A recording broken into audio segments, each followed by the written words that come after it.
Oke guys, welcome back to Daily Charting with Toshi, di mana kita akan daily chart your favorite cryptocurrencies. Oke, dan sekarang kita masuk ke DCWT sesi pertama, di mana di sesi pertama ini kita akan lebih fokus ke Bitcoin, Ethereum, dan macroeconomics. Dan kita bisa di sini akhirnya mulai juga terjadi koreksi. Dan sayangnya untuk Bitcoin daily close-nya di bawah dari struktur 68.625. Artinya sayangnya PR dari Bitcoin gagal untuk dilakukan. Ya, kemarin-kemarin ya itu lumayan oke sih ya, setelah reclaim pada tanggal 12 Oktober dia retest 1, retest 2, rally mencoba untuk mencapai 70.000. Bahkan di tanggal 21 Oktober juga sempat nge-wick lebih tinggi lagi dibandingkan tanggal 20, tapi nggak sampai begitu ya. Ya, jadi sayangnya jebol ke bawah dan sekarang mungkin yang menjadi PR balik lagi ke angka 65.327. Jadi sekarang PR dari Bitcoin di downgrade, tadinya bertahan di atas dari 68.200-an. Sekarang PR-nya adalah bertahan di atas dari 65.327. Walaupun to be perfectly honest ya, sebenarnya kalau sampai dia ke bawah lagi sini pun aman karena secara struktur dia masih membuat higher high. Dan kalau sampai dia mantul di 65.300-an, itu masih suatu higher low. Begitulah. Tapi harus mantul. Kalau nggak mantul, lagi jebol masuk ke sini, nah itu ya kita ada potensi yang sedikit menyeramkan. Begitu. Bisa cenderung itu mungkin punya permasalahan mirip-mirip kayak di sini lah ya. Mirip-mirip kayak di sini nih. Membuat higher low, higher high. Nah, jebol ke sini nih. Nah, kalau kayak gitu ya PR-nya berkelanjutan gitu ya. Jadi semoga kalau sampai Bitcoin koreksi itu nggak tembus 65.327. Bukan bentar lagi sama 20 juga confluence nih. Jadi kalau sampai kena moga-moga bisa lanjut mantul begitu ya, karena terakhir kali kena sih di tanggal 15 Oktober langsung mantul ke atas begitu ya. Oke. Sekarang kita akan lihat dulu ke weekly-nya ya. Untuk weekly-nya kita masih ya lumayan lama, ini masih baru hari Selasa, jadi technically speaking masih kayak 6 hari kurang 2 jam. So untuk di weekly-nya ya dia sih kok di weekly bagus ya. Dia masih strukturnya bahkan masih sangat bagus. Dari yang sebelumnya dari Maret 2024 itu membuat low, lower high, lower low, lower high, lower low, lower high, lower low. Nah, lo bisa lihat sendiri mulai dari sini nih ya, September awal dia membuat high ya, dan bukan cuma high di sini, langsung membuat higher high karena sebelumnya ini lower high. Jadi kebayang sih kita dari Maret nih, berarti dari Maret sampai sini tuh berapa lama ya? Kita coba cek sini dari ya sebenarnya dari sini ya kalau mau ngomong ya, dari sini sampai ke sini itu 203 hari. 203 hari membuat lower low, lower high, lower low, lower high, lower low, lower high, lower low ya. Nah, akhirnya setelah 200 hari mulai membuat suatu higher high. Nah, higher high mantul di BSB. Apa yang terjadi? Higher high lagi. Begitu. Jadi secara struktur di weekly Bitcoin it's still doing very very good. Begitu. Ya, jadi nggak perlu panik dulu ya, karena kalau gue perhatiin dibanding dengan cycle-cycle sebelumnya ya. Kalau di cycle zaman gua dulu 2016, lalu di 2021 ya. Pertama kali gua masuk kan 2016 ya. 2021 juga orang-orang tuh drop cuma kayak di 2%, 3% tuh udah biasa banget begitu. Tapi di cycle kali ini ya mungkin orang-orang baru juga ya, itu aduh 2%, 3%, aduh bang gimana bang ngedam. Nah sebenarnya kalau dibilang ngedam banget sih ya enggak juga ya, enggak juga menurut gua. Ya kalau lu lihat di zaman 2020 ya, lu bisa di sini ya. Ini dalam seminggu tuh kayak gini kan katanya kecil, taunya ini ngepump 13%. Ini ngepump 12,47. Nah, ini kenapa kerasanya kok kayak mirip-mirip aja kayak di sini, Bang. Si candlenya gitu, yang padahal lebih kecil gitu. Nah, karena ini pakai logaritmik, jadi dibikin kayak skala gitu. Jadi kita ngelihatnya enak gitu. Karena kalau misalnya nggak dibikin kalau nggak dibikin logaritmik, jadi gini nih ya. Nah, tuh ya. Yang ya nih jadi on scale semua. Nah, kalau on scale tuh jadi ya ini kecil banget, ini gede banget. Nah, ini nggak enak dilihat kan? Susah gitu lihatnya. Aduh, apalagi kalau ngeliat ke belakang-belakang tuh ya. Nah, makanya gue bikin logaritmik begitu. Nah, kalau gini kan tuh jadi ini ya, si rasionya dibikin jadi lebih enak dilihat gitu buat mata kita begitu. Tapi efek sampingnya mungkin orang-orang jadi ngelihatnya kayak, wah zaman dulu segini kecil lah, kecil. Tanya waktu kita lihat, wah ini ngepam 15%. Wah ini ngedam 21%. Begitu. Nah, di sini kelihatannya kayak mirip-mirip aja. Wah, di sini berapa sih? Oh, 10 ternyata. Oh, ini cuma 10. Wah, yang dulu bisa sampai 20-an. Nah, ya itu. kemungkinan besar karena logaritmik. Jadi kelihatannya kayak mirip-mirip aja secara bentuk candlenya gitu. Kayak panjangnya kayak mirip-mirip. Padahal ya itu enggak on scale. Itu ada rasionya tertentu supaya mata kita kalau kita zoom out itu terlihatnya kayak oh ya rapih gitu. Jadi lebih kebayang si pergerakan dari cycle ke cycle-nya. Kalau nggak pakai logaritmik susah gitu ya. Oke. Next kita akan lihat dulu news ya. Newsnya datang dari Indonesia ya. Jadi Bapepti ini sepertinya ya. Keren juga bahasa Inggrisnya ya. Commodity Futures Trading Regulatory Agency begitu. Ya Indonesianya Bapepti kemungkinan besar ya. Nah, dia memperpanjang untuk deadline dari license application buat exchanger di Indonesia begitu ya. Nah, ini menurut gua salah satu contoh yang bagus dan ya dibandingkan lucunya ya, dibandingkan dengan di US begitu si Gary Gensler gitu ya. SEC itu menurut gue jauh lebih berantakan ya kalau untuk urusan kripto karena mungkin agendanya bukan ingin meregulasi, mungkin agendanya tuh pengen malak duit mungkin nggak tahu ya. Kalau gue ngerasa kayak jujurnya kayak mau malak duit begitu karena dari Coinbase ya lalu dari beberapa juga cryptocurrency project yang ada di Indonesia termasuk Ripple ya.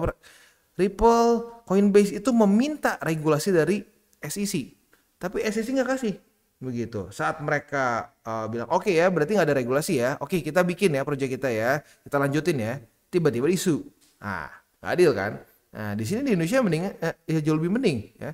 Berarti mereka udah kasih deadline untuk application. Berarti udah ada nih ya gimana cara untuk mengajukannya untuk menjadi exchanger, project crypto dan seterusnya. Gitu. Nah, gue sekali lagi bukan alergi regulasi. Boleh aja dan menurut gue si regulasi ini bisa membantu mengurangi, bukan menghilangkan ya. Kalau menghilangkan scam dan lain-lain sih susah ya atau menghilangkan exchanger yang tidak bertanggung jawab ya. Faktanya FTX juga secara regulasi beres in theory ya. Ya, tapi mengurangi lah begitu ya. Bagus ya, semoga saja di Indonesia semakin berkembang untuk crypto industrinya dan bukan cuma sekedar bisa bikin orang profit tapi bisa juga menciptakan lapangan kerja yang besar gitu ya. Oke, next economic calendar hari ini masih belum ada apa-apa, besok juga belum. Jadi hari Kamis nih ya. Hari Kamis Jumat aja. Jadi dibanding sorry. Rabu ada ternyata ya. Hari ini nggak ada ya. Hari ini ya maksudnya nggak ada bintang 3 ya. Kalau bintang 2 ada, bintang 2, bintang 1 ada. Tapi nggak ada bintang 3 begitu. Jadi biasanya cryptocurrency market itu nggak terlalu ngaruh kalau nggak bintang 3 gitu ya. Jadi hari ini santai. Besok kita akan keluar data penting pertama, data bintang 3 pertama di minggu ini, yaitu crude oil inventory jam setengah 10 malam gitu ya. Nanti hari Kamis akan keluar banyak data penting seperti initial jobless claim, ingat gua salah satunya ya. Oke, jadi kurang lebih seperti itu. Selanjutnya kita akan lihat kondisi indeks dolar. Indeks dolar kembali menguat ya. MA200 kemarin sempat membuat sedikit permasalahan di tanggal 18, tanggal 21-nya boom ya, dia langsung pump lagi ya, pump dan sekarang daily close di atas dari MA200 gitu. Jadi ya mungkin ini bisa dibilang salah satu penyebabnya ya. Ini karena buat lo yang nggak tahu ya, ini saking udah lumayan lamanya korelasi ini berantakan ya. Terutama sejak mendekati ke masa-masa ya kita dekat-dekat ada kemungkinan resesi, ini korelasi jadi nggak terlalu nyambung. Tapi belakangan ini kita bisa lihat apalagi kemarin ya, saat indeks dolar menguat, kripto mulai sedikit melemah di sini ya. Karena memang naturalnya seperti itu ya. Korelasi sebelum-sebelumnya ya, kalau market lagi tidak ada ketidakpastian, kecenderungannya saat indeks dolar menguat, disitulah Bitcoin cenderung melemah dan vice versa ya. Kalau saat indeks dolar melemah, biasanya Bitcoin akan menguat begitu ya. Apakah ini mulai kembali lagi ke normal atau enggak nih? Kayak on off jujurnya ya. Di sini kayak kemarin gitu ya. Kemarin kerasa lumayan ya saat indeks dolar meningkat, kayak BTC itu kayak sulit untuk lanjut ke atas sedikit ya. Nah, tapi di kemarin-kemarinnya lagi enggak begitu. Jadi masih butuh bukti yang lebih banyak lagi. Ini udah kembali normal begitu. Karena sekali lagi gue udah bilang ya, dari berapa bulan lalu bahkan ya. Kayaknya itu berapa bulan lama-lama jadi setengah tahun ya. Korelasinya enggak seperti normalnya begitu ya. Oke. Next kita masuk ke Bitcoin Dominance. Untuk Bitcoin Dominance sepertinya akan mulai kena MA20 nih dalam waktu dekat ya. Nah, kita lihat apakah di MA20 ini mantul atau enggak. Kalau mantul ya secara TA-nya kemungkinan besar akan lanjut lagi membuat suatu, ya minimal sih membuat suatu higher low dulu kalau mantul di MA20. Itu yang udah pasti ya. Nah, apakah akan terjadi higher high lagi? We'll see. Ya karena masih ada possibility bisa mungkin terjadi double top ya, atau ya mungkin malah membuat suatu lower high, bisa aja ya. Nah, tapi suka nggak suka, in general Bitcoin masih mendominasi, begitu ya. Jangan sampai kayak begini, setiap turun dikit, wah altcoin season, altcoin season, altcoin season ya. Kalau setiap begini dibilang altcoin season, ujung-ujungnya ya lu lihat sendiri deh ya. Buat lu yang invest di berbagai macam alts di masa-masa April, lalu di Maret ya. Nah, coba bandingin ya posisi, misalkan lo masukin dana sejuta nih ya ke BTC, sejuta ke altcoins apa gitu ya. Nah, lihat minusnya gedean mana. Begitu. Rata-rata minusnya akan gedean di altcoins. Begitu. Ya kenapa? Ya karena ini, karena dominasinya masih meningkat. Nanti kebalik. Kalau misalkan nanti kita udah kayak zaman-zaman di 2021 nih, apalagi se-ekstrim ini, kuat banget nih momentum dari altcoins. Nah kalau kayak gini, lu sejuta masuk BTC sama sejuta masuk alts, dan altsnya bisa aneh-aneh lagi ya. Nah lu akan merasakan bahwa, wah gila ya, kalau gua ada di alts signifikan lebih besar profitnya. Di BTC misalkan jadi 1,5 juta gitu ya, di alts bisa jadi 2-3 juta begitu. Nah itu yang mungkin sering kali membuat orang hilaf, lupa ya, dan berpikir bahwa BTC nggak guna, buat apa invest di BTC. Padahal sekali lagi gua ingatkan ya, momen-momen seperti itu di mana BTC itu terpuruk dibandingkan dengan altcoins itu 1:3 ya. Jadi sekali lagi 1:3 ya. 3 tahun bullish ya, 1 tahun bearish Bitcoin dominance. Nah, masa-masa untuk altcoins menginjak-injak BTC itu cuma 1 tahun dibandingkan 3. Nah, ya kalau lu 3 tahun berpikirnya ini bakal sama seperti di setahun ini, ya hancur. Begitu ya, makanya portonya banyak yang minusnya parah ya, itu faktanya gitu ya. Orang nggak terlalu suka ngebahas ini gitu karena orang selalu pengen punya harapan tiba-tiba kaya dengan ekstrim begitu, dan bisa aja tapi siap nggak resikonya juga hilang semuanya gitu kalau lu kegedean di alts. Karena di masa-masa 3 tahun begini ya, di 3 tahun ini tuh yang kejam ya. Seringkali altcoins tuh banyak yang nggak ada power lagi dan udah mati aja, nggak ada yang tahu. Begitu. Ya, jadi makanya kenapa gue selalu bilang lebih baik mayoritas dari porto kita adalah Bitcoin, apalagi di awal bull market. Makanya apalagi di awal bull market gue tekenin bagusan 70-30. Nanti pelan-pelan saat liquidity-nya udah mulai tambah. Ya, apalagi kalau ngomongin statistik nih ya, udah mulai bergeser ke 2025 gitu ya. Nah, itu boleh tuh mulai pertimbangkan mungkin digeser sedikit ke altcoins ya, dari 70-30 pelan-pelan mungkin jadi ke 60-40 ya.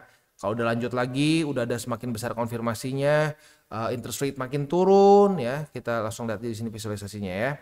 Interest rate makin turun, balance sheet mulai naik gitu ya. Nah, kalau ini udah mulai terjadi ya, balance sheet mulai naik dan si interest rate tambah turun, nah kita mungkin boleh geser lagi 50-50 dan seterusnya begitu. Jangan setiap ada influencer bilang altcoin season kita percaya aja, soalnya kalau lo percaya udah berapa kali salah begitu ya. Kalau sampai kita mentok-mentoknya dalam satu QT bull market, itu altcoin season kita bisa dapatkan tuh kayak begini, mini ya. Ini kejam sih. Kalau mau kita lihat di 2019 ya, itu masih ada altcoin season yang kecil-kecilannya ya, lumayan lah, kerasa berapa lama, udah gitu naik lagi BTC dominance. Tapi nggak bisa dipungkiri, di 2018 sampai 2019 ya, 2020 lah mungkin di sini ya, itu masih didominasi oleh BTC. Tapi adalah masa-masa kecil altcoin season. Nah cuma ini yang lo bisa harapkan. Jangan berharap kayak begini. Itu nggak realistik. Gitu. Itu aja yang gue terus ingin ingatkan. Itu jangan sampai kejebak terus. Setiap kali terbentuk corrective movement di BTC dominance langsung altcoin season ya. Hati-hati gitu karena udah terlalu banyak yang curhat ke gua, aduh bang salah bang, gua kemakan bang, ya gua kemakan, dibilang altcoin season. Ada yang gilanya dulu ada yang sempat curhat ke gua gitu ya, gila bang, dulu gua dibilangin lu masuk aja berapa juta, sejuta 2 juta, lu tunggu berapa bulan lah, setengah tahun, udah langsung jadi berapa miliar, ya gimana gua nggak tergoda bang. Gua mikir gila juga ya, orang berani banget ngomongnya ya, tapi ya faktanya begitu ya. Faktanya banyak orang yang menjanjikan hal-hal yang kurang make sense begitu. Nah, tapi ya akan selalu ada marketnya karena orang lebih suka berharap tanpa ada data. Itu berharap aja, beriman bisa, tidak ada yang tidak mungkin di cryptocurrency market. Tidak ada yang tidak mungkin. Ya benar, tapi lo harus lihat probability-nya berapa besar. Gitu. Dan lo lihat juga datanya. Datanya belum ada liquidity yang cukup. Ya udah, jangan terlalu berharap di 2021. Begitu. Ya, jangan berharap kayak begini ya. Nah, sama aja kayak lu berdebat Ferrari itu mobil yang cepat, iya cepat, setuju gua, Ferrari cepat, gua tidak pungkiri Ferrari tidak cepat ya, tapi kalau Ferrarinya nggak ada bensin ya nggak bisa begini begitu ya, as simple as that. Oke, kurang lebih seperti itu. Next kita akan masuk ke buy limit. Sebelum kita masuk ke buy limit, gue akan disclaimer dulu bahwa semua konten dari TCI bukan financial advice. Ini semua bentuknya adalah edukasi. Lalu bagaimana cara mendukung TCI? Ada banyak caranya. Lu bisa like our video, bisa share our video, atau juga bisa menggunakan link referral kita di bawah. Oke, today's video is brought to you by CoinX. Dimana di CoinX ini kita bisa melakukan berbagai macam hal. Cocok untuk newbies sampai ke advance. Untuk para newbies bisa menggunakan swap di sini ya. Di swap di sini simple banget, lu jadi nggak perlu TA sama sekali. Untuk yang DCA murni cocok untuk menggunakan swap ya. Tinggal kalian pilih stablecoin mana yang kalian mau pakai. Contohnya pakai USDT aja. Nah, kalau untuk yang DCA murni gua sarankan sih ya BTC atau Ethereum aja ya. Jangan di luar dari dua itu. Karena ya kalau untuk DCA murni lebih amannya di dua aset itu. Karena yang lain-lain bisa extra volatile ya. Lalu buat lo intermediate di sini ada spot trading ya. Lalu juga di sini ada margin trading, ada juga futures, dan futuresnya ini bukan cuma futures trading aja, tapi ada juga copy trading. Jadi sangat lengkap buat lo yang mungkin ngerasa bahwa aduh bang, gue mendingan ngikutin aja trader lain yang sudah lebih punya pengalaman. Nah, monggo lo bisa ikutin juga, di sini ada berbagai macam trader yang lo bisa copy. Nah, selain juga di situ ada newcomers eksklusif, di mana ini untuk para pengguna baru ya, dan ini setiap bulannya di-update. Jadi buat lo yang tertarik, silakan bisa ikutan karena lo bisa mendapatkan cashback 10 USDT, 30 USDT, 60 dan seterusnya dengan cara yang relatif mudah ya.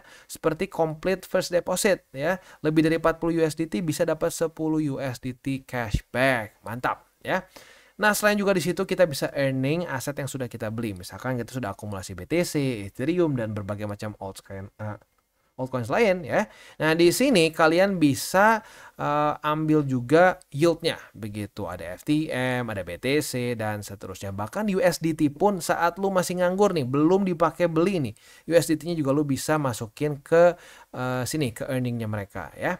Oke, jadi kurang lebih seperti itu untuk CoinX ya. Selanjutnya, buat lo yang belum punya akun di CoinX, pertimbangkan untuk menggunakan link referral kita di bawah dan mulai trade di CoinX. Oke, dan kita mulai dulu dengan Bitcoin ya. Jadi untuk Bitcoin, posisi long kita yang terbuka dari tanggal 20 Oktober kemarin sayangnya terkena cut loss ya. Karena di tes 1, di tes 2, mencoba untuk ke 70.000 nggak sampai dan daily close di bawah begitu ya. Oke, untuk posisi spotnya berarti di angka 65.327, di 64.278, dan di MA200 di angka 63.328. Next kita masuk ke Ethereum. Untuk Ethereum ada retest pertama nih. Retest pertama di angka 2.619,6 sebagai support. Kita lihat besok pagi, kalau besok pagi Ethereum daily close-nya masih di atas dari 2.619,6, maka kita bisa limit posisi long. Retest kedua otomatis kebuka posisi longnya dan target TP kita di angka 2.721 begitu ya. Itu kurang lebih untuk posisi long dari di Ethereum. Untuk posisi short masih belum ada setup, jadi ya kita tunggu aja ya.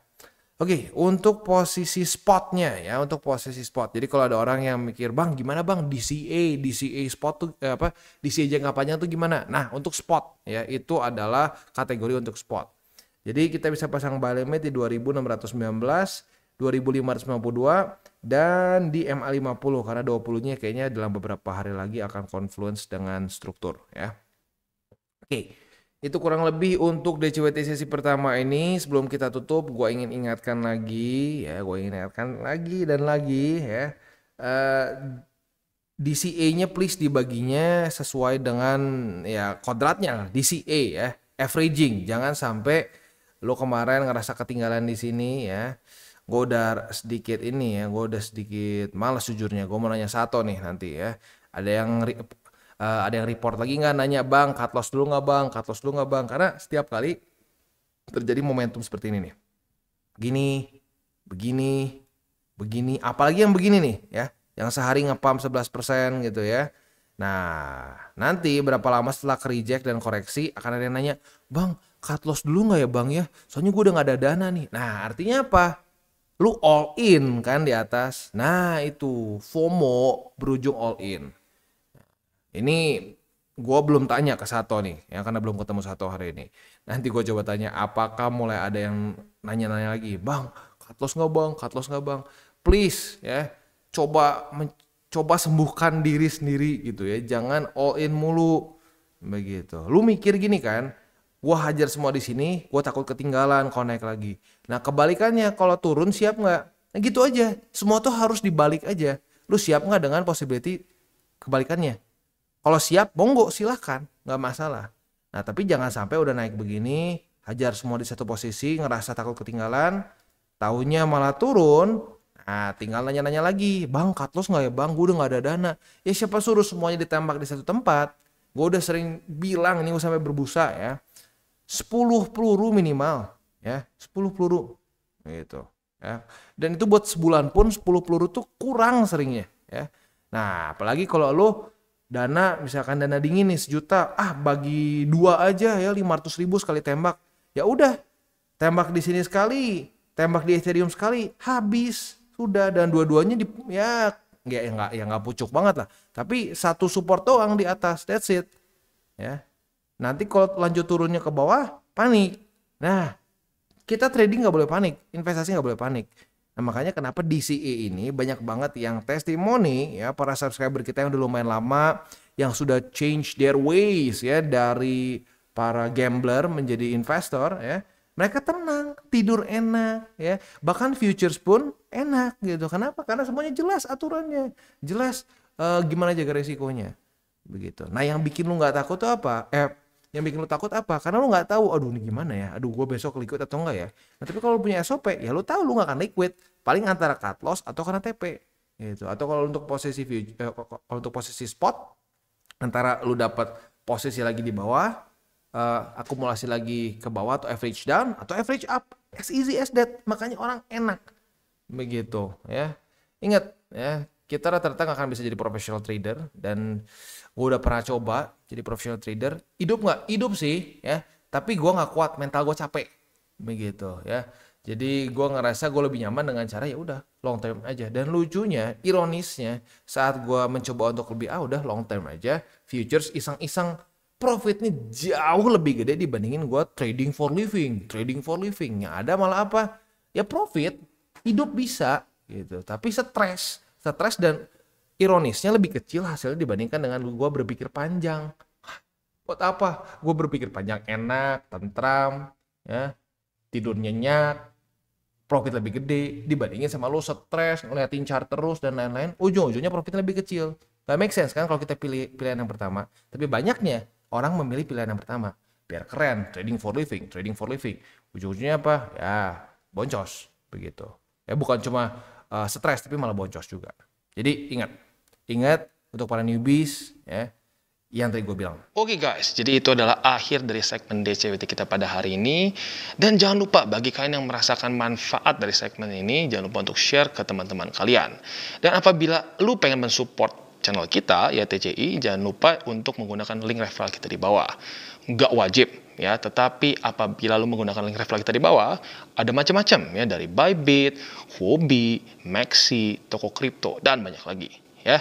Ya, walaupun nggak wajib, tapi kalau menggunakan link referral kita, lu secara langsung membantu perkembangan dari TCI. Dan satu lagi, jangan lupa juga untuk join Telegram group kita, di mana kita bisa ngobrol-ngobrol santai mengenai dunia cryptocurrency secara 2 arah. So, jangan lupa untuk like, subscribe, click the bell icon, and see you on the next video.